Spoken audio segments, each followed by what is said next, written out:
توی روزهای اخیر پیشنهاد الهلال به مسی سرخط رسانه هاست، ولی اخبار جدیدی رو دریافت کردیم که باشگاه الهلال به طارمی یه مبلغ خیلی زیادی پول رو برای 3 سال پیشنهاد داده. توی این ویدیو میپردازیم به حواشی این پیشنهاد.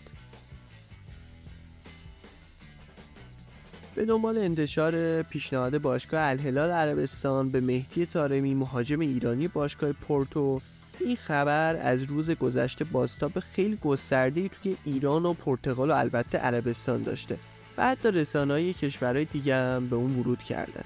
یکی از این رسانه‌ها وبسایت توتو مرکاتو ایتالیا است که مدعی شده باشگاه الهلال به طارمی پیشنهاد 3 ساله ارائه کرده.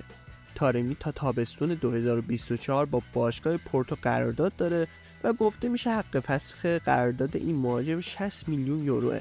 از سوی دیگر بعضی از رسانه‌های پرتغالی مدعی شدن سرمربی پورتو مخالف جدایی طارمیه و برای فصل آینده هم روش حساب کرده. البته باشگاه پورتو برای اینکه از ترانسفر طارمی درآمدزایی کنه مجبور اونو توی تابستون آینده به فروش برسونه.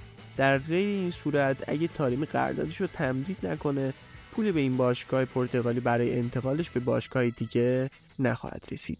گفته میشه پیشنهاد الهلال برای 3 سال حضور مهاجم ایرانی در این تیم چیزی نزدیک به 1500 میلیارد تومنه. شما توی کامنت ها به من بگید که آیا مهدی طارمی اونقدر بازیکن خوبی هست که تیمی براش 1500 میلیارد هزینه کنه یا نه؟